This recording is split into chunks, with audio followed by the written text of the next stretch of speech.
Di tempat inilah seorang guru pesantren melakukan tindak asusila terhadap belasan santriwati. Rumah berlantai 2 yang berlokasi di Jalan Antapani, Kota Bandung ini menjadi saksi bisu perbuatan bejat HW yang telah menggauli muridnya. Warga sekitar tak menyangka jika HW yang tertutup kepada warga sekitar tega mencabuli belasan muridnya. HW tinggal di rumah yang dijadikan yayasan dan sudah menempati rumah ini selama 5 tahun dan tinggal bersama istrinya. Tertutup, orangnya jarang gaul. Kadang-kadang kalau saya temui ke rumahnya kayak susah lah. Anak-anaknya juga tertutup. Kadang-kadang dia tidak mau ada tamu dari luar. Seperti itu yang saya tahu. Pak, kalau dia memang tidur di sini. Tidur di sini ada yang tidur, ada yang enggak gitu. Tapi dia ganti-ganti kan santriwati itu tidur di sini berarti. Tidur di sini. Kira-kira ada berapa tuh Pak? Berapa santriwati yang tidur di sini memang Bapak tahu aja? Yang saya tahu ada 5 lebih gitu, kadang ganti lagi santrinya. Kasus pelecehan seksual yang dilakukan guru agama terhadap belasan orang santri di Kota Bandung, Jawa Barat terus bergulir. Bahkan 8 orang diantaranya telah melahirkan dan para korban disetubuhi sejak di bawah umur. Guru berinisial AW ini melakukan aksi bejatnya sejak tahun 2016 hingga awal 2021. Menurut PLT Asisten Tindak Pidana Umum Kejaksaan Tinggi Jawa Barat Triyono, penanganan perkara dugaan pidana perbuatan cabul terhadap anak ini sudah masuk ke pengadilan pada 7 Desember lalu. Dan terkait penanganan perkara dugaan tindak pidana perbuatan cabul terhadap anak yang terjadi di wilayah Kota Bandung. Perkara ini atas nama Heri Wiryawan dan pada saat ini penanganannya sedang proses persidangan. Rencananya, sidang lanjutan akan kembali digelar pada 21 Desember mendatang dengan mendatangkan kembali para saksi korban. Tim Liputan, Berita 1. Pemirsa, guru pesantren di Bandung, Jawa Barat memperkosa belasan santriwati. Akibat ulah guru berinisial HW itu membuat 4 santriwati hamil dan sudah melahirkan. Sementara itu, Kejaksaan Tinggi Jawa Barat telah menyidangkan kasus ini. Terdakwa diancam pidana hingga 15 tahun penjara. Untuk membahas hal ini selengkapnya, kita sudah terhubung melalui telekonferensi. Pemirsa, ada Asisten Deputi Perlindungan Kasus Anak dari Kekerasan Kementerian PPPA dan juga Kepala Kejaksaan Tinggi Jawa Barat ada Pak Asep dan juga Mbak Ciput. Halo, selamat siang Mbak Ciput dan Pak Asep. Selamat siang Mbak Julita. Oke, sehat ya di masing-masing tempat ini. Mbak Ciput dari Malang, Pak Asep dari Bandung saat ini. Alhamdulillah Mbak, siap. Saya ingin ke Mbak Ciput dulu. Ini adalah sesuatu yang sangat kita sayangkan bisa terjadi, bahkan di lingkungan pendidikan, Mbak Ciput. Tanggapan dari Anda dan juga dari Kementerian PPPA seperti apa? Ya. Tentu kami sangat menyayangkan ya hal ini bisa terjadi di lembaga pendidikan yang mana pondok pesantren ini para orang tua tentunya mengirimkan anak-anak mereka untuk sekolah di sana dengan harapan adalah anak-anak mereka akan tumbuh jadi anak yang soleh-soleha dan mampu untuk menghafalkan Quran seperti harapan para orang tua. Dan kepercayaan penuh yang diberikan oleh para orang tua kepada pengasuh dan pendidik yang ada di pondok pesantren ini dilanggar oleh penerima kepercayaan dari para orang tua ini. Jadi ini sebuah bentuk kejahatan yang luar biasa, Mbak Julita, dan kami tentu mengharapkan nanti kita semua bersama mengawal, dan ini ada Pak Asep, saya sudah mendengar, membaca berbagai statement beliau dan kami sepakat dengan dakwaan yang akan disiapkan oleh Kejaksaan Tinggi Jawa Barat terkait kasus ini. Iya, hukuman apa sih Mbak Ciput yang pantas diberikan kepada pemerkosa seperti ini?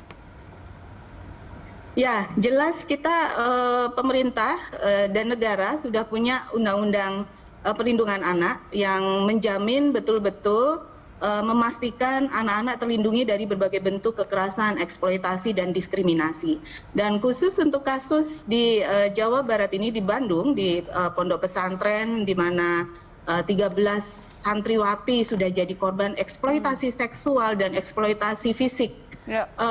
Tentu yang paling jelas adalah melanggar pasal 76D dan pasal 81 ayat 1 dan ayat 3 dari Undang-Undang Republik Indonesia nomor 17 tahun 2016 tentang penetapan peraturan pemerintah pengganti Undang-Undang nomor 1 tahun 2016 tentang perubahan kedua ya atas Undang-Undang nomor 23 tahun 2002 tentang perlindungan anak menjadi undang-undang.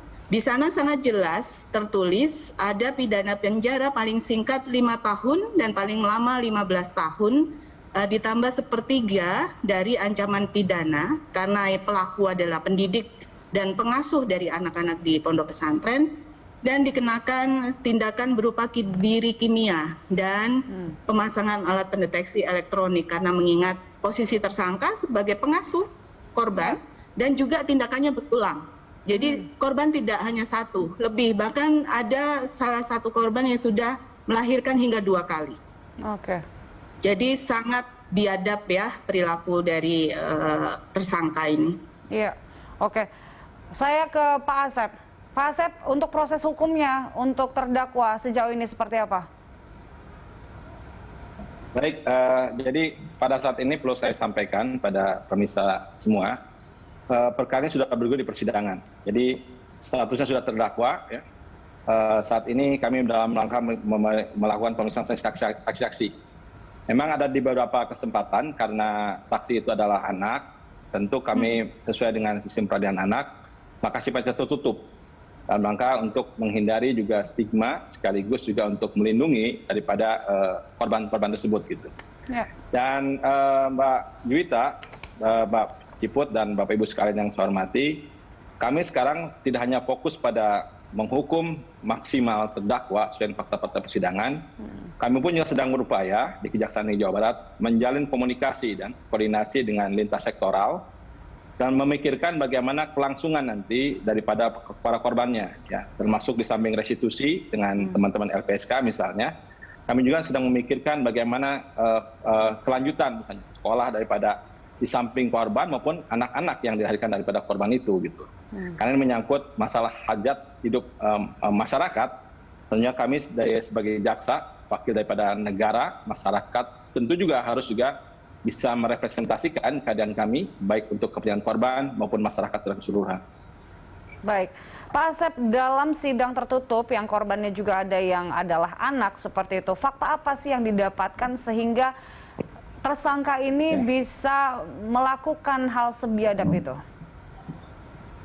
Ya, jadi memang dari hasil keterangan saksi-saksi di persidangan, ya, yang kemudian kami dapat laporan daripada jaksa penuntut umum di sidang pengadilan negeri Bandung, memang ada terungkap fakta bahwa memang yang bersangkutan ada melakukan kekerasan, ya, kekerasan memaksa untuk melakukan tindakan tidak senonoh terhadap murid-muridnya itu.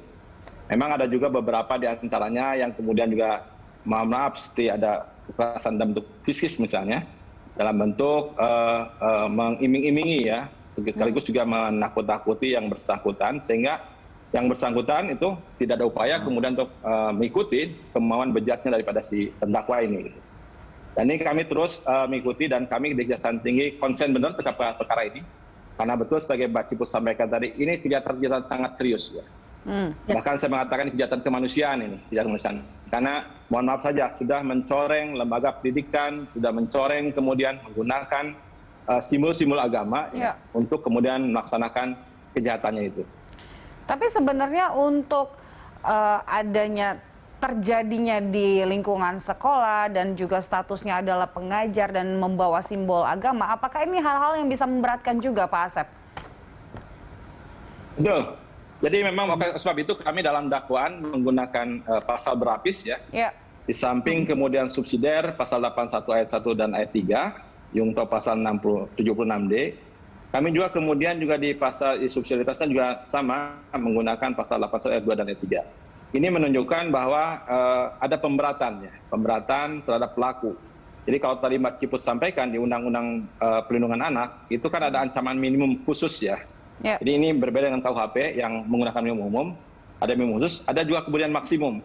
Tapi juga ada pemberatan pidananya, di mana ketika perbuatan itu dilakukan oleh orang tuanya atau pengasuhnya dari anak yang bersangkutan atau pendidik ya atau tenaga kependidikan ya.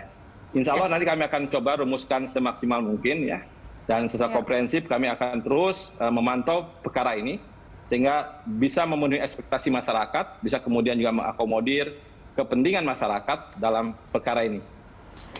Baik, Pak Asep, Mbak Ciput, kita masih akan lanjutkan usai jeda dialog kita. Pemirsa tetaplah bersama kami di Landstalk.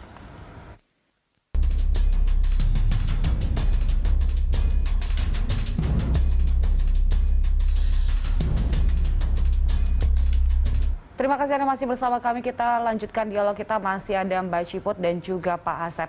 Saya ingin ke Mbak Ciput. Ini kejadian di pesantren ini sudah terjadi sejak 2016, Mbak Ciput. Tidak terbayang bagaimana anak-anak ini menderita dan mungkin menyimpan sejauh ini apa yang mereka alami begitu. Dan bahkan oleh orang terdekatnya mereka, pendidik begitu. Nah, sejauh ini dari Kementerian PPPA itu pembinaan dan juga ada program yang diberikan kepada anak ini supaya tidak trauma ke depannya untuk menjalani masuk kembali ke masyarakat, Mbak Ciput.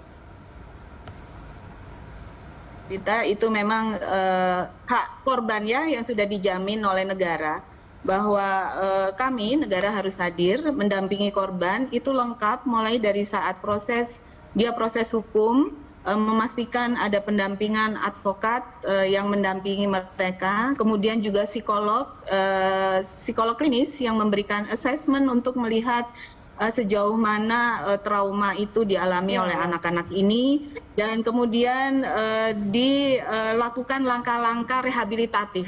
Pasti ini rehabilitatif yang diperlukan tidak akan jangka pendek ya Mbak Julita, butuh waktu yang mungkin bisa 1 tahun, bisa lebih dari 1 tahun, tergantung kondisi masing-masing korban. Tapi satu hal yang menjadi jaminan juga oleh pemerintah dalam hal ini, pemerintah Provinsi Jawa Barat, karena korban ini lintas kabupaten ya, lintas kota, tidak hanya warga Bandung, tapi ada beberapa warga dari kota lain, sehingga UPT DPPA Provinsi Jawa Barat yang mengkoordinasikan pelaksanaan pendampingan itu sesuai dengan standar pelayanan yang sekarang sedang disusun menjelang ditetapkan, bahwa pemerintah daerah provinsi dan pemerintah daerah kabupaten kota memiliki tanggung jawab memberikan perlindungan khusus bagi anak yang saat ini adalah mereka korban kekerasan seksual dan kekerasan fisik serta eksploitasi fisik dan ekonomi, karena kami dengarkan mereka juga termasuk diminta untuk melakukan pembangunan fisik di pondok pesantren. Baik. Nah, karena sudah memenuhi kriteria, maka kewenangan ada di pemerintah provinsi. Namun kami pemerintah pusat akan terus melakukan koordinasi, memonitor, dan akan segera melakukan langkah-langkah jika pemerintah provinsi memerlukan bantuan kami. Begitu Mbak Julita. Mbak Ciput, dari monitor yang dilakukan oleh PPPA pusat terhadap para korban ini, seperti apa trauma yang mereka rasakan, Mbak Ciput? Ya, jadi anak-anak ini sebetulnya mereka sudah didampingi dari bulan Mei ya, jadi sudah ada yang kembali ke sekolah. Nah, namun dengan bergulirnya berita ini yang diangkat semua media, baik online maupun offline, bahkan netizen juga banyak mengulas, anak-anak terus terang merasa takut identitas mereka akan terkuak. Karena jujur ya Mbak Julita, masyarakat kita masih ada yang memiliki stigma dan selalu ada beberapa kacamata pandangan yang melihat kesalahan korban. Begitu. Mengapa kok diam saja, mengapa kok tidak melapor. Nah, ini kan ada satu hal, kekerasan yang dialami anak-anak ini adalah juga kekerasan berbasis gender. Ada relasi kuasa dari pelaku dengan korban, yang ini menyebabkan anak bingung ya, anak bingung.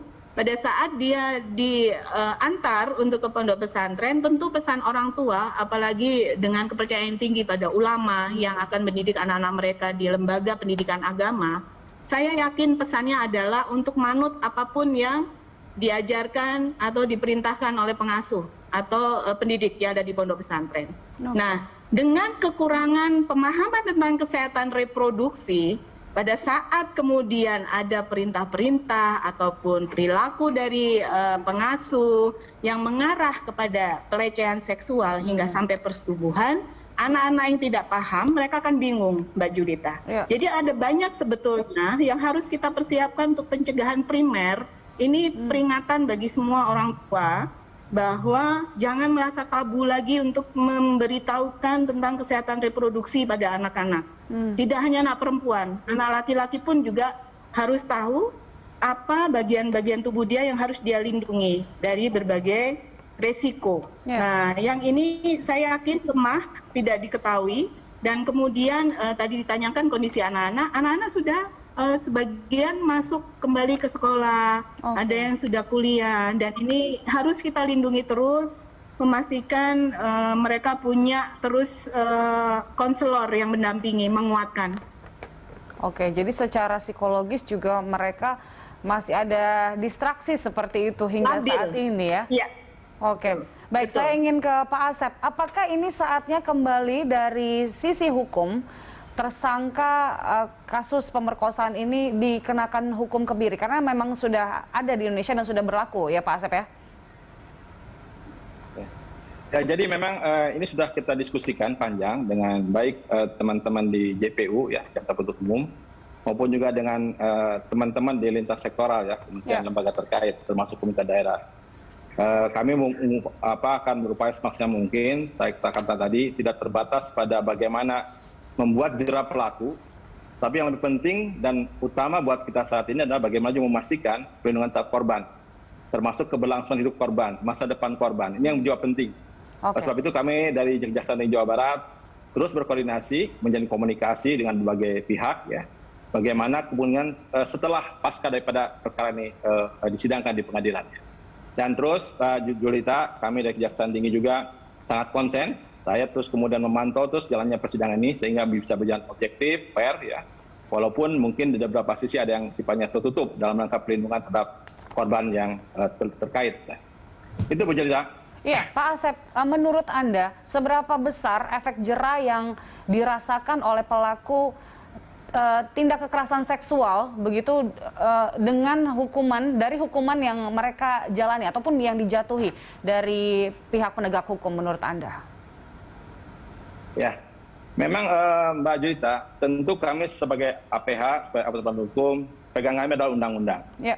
Kami pelaksana undang-undang. Tentu yang kami pegang adalah bagaimana ancaman yang ada di dalam undang-undang yang bersangkutan.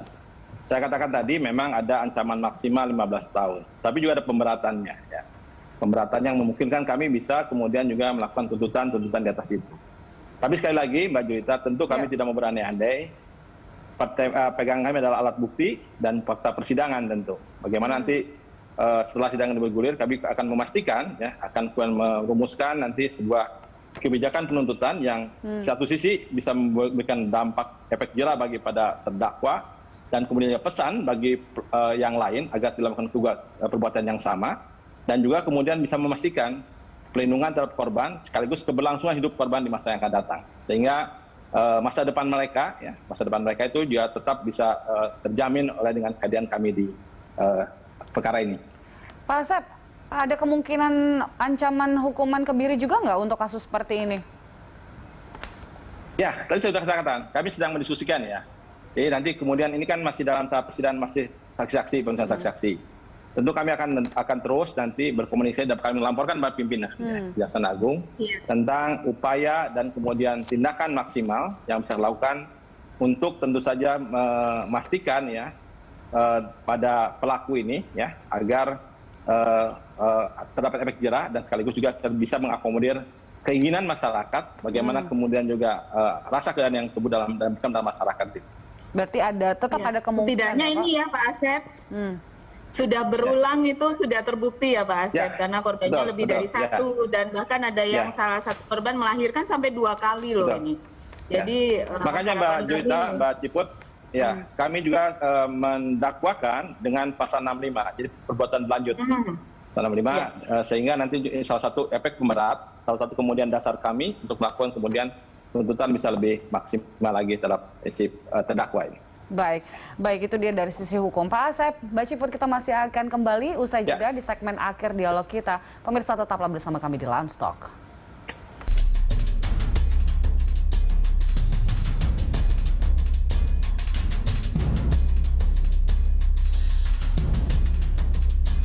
Terima kasih Anda masih bersama kami pemirsa. Kita masih bersama dengan Pak Asep dan juga Mbak Ciput.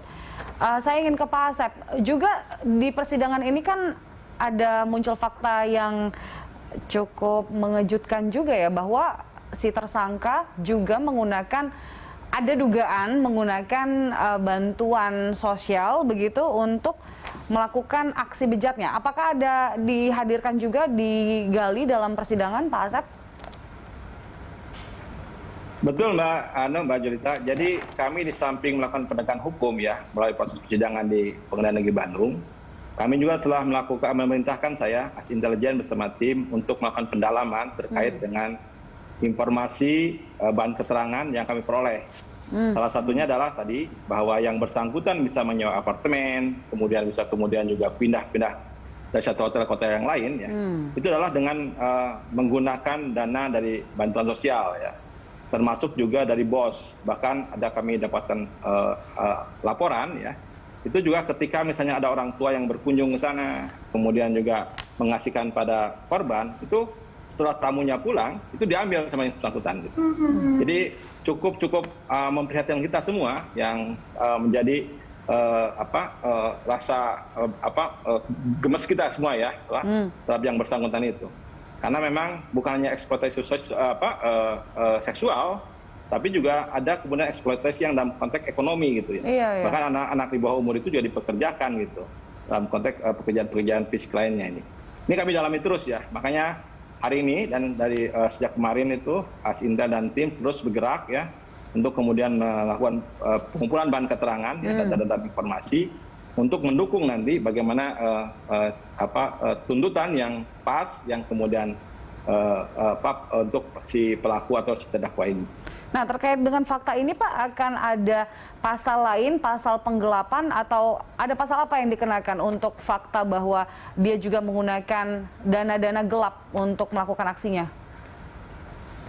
Ya, kami sedang merumuskan itu Mbak Julita ya. Jadi memang saya katakan tadi di dalam beberapa kesempatan, tentu kami tidak hanya fokus pada berkas perkara yang disampaikan penyidik pada kami, tentu kami juga akan melakukan pendalaman tentang itu.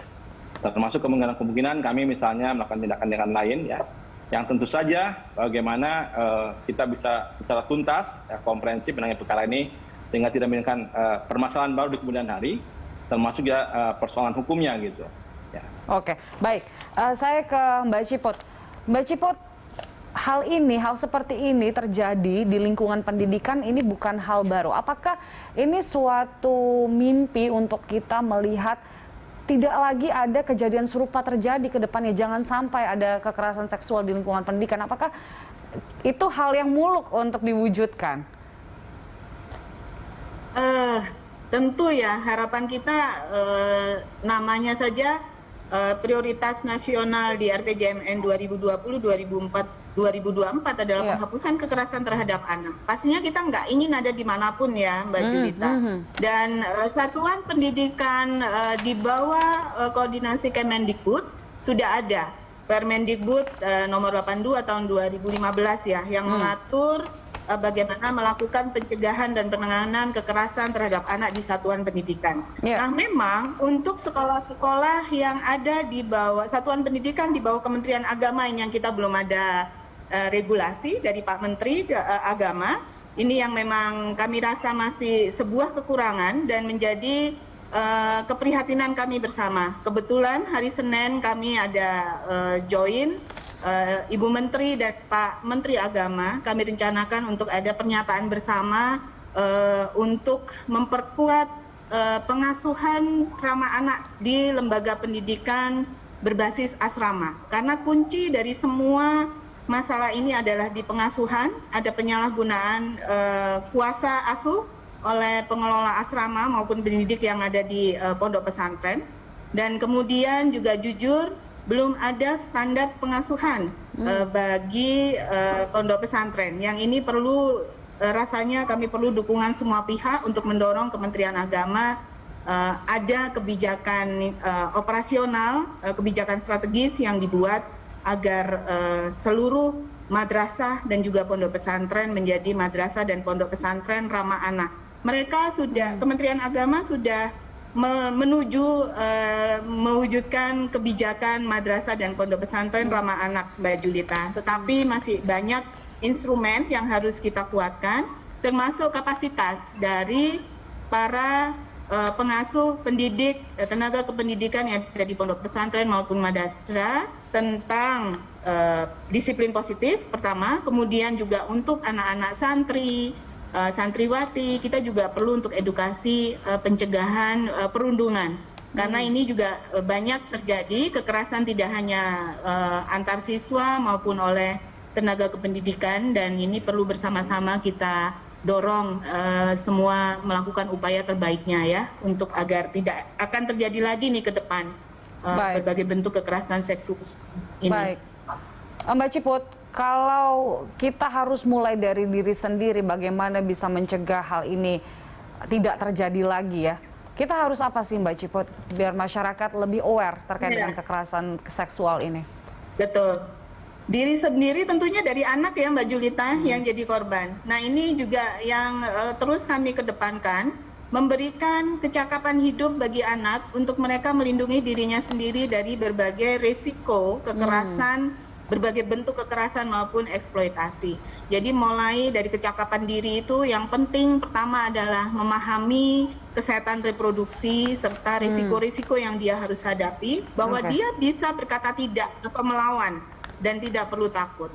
Kemudian yang kedua adalah kecakapan di ranah digital. Ini karena kekerasan seksual itu tidak hanya terjadi offline, bahkan melalui online pun tuh banyak terjadi ya, baru saja terungkap melalui game online.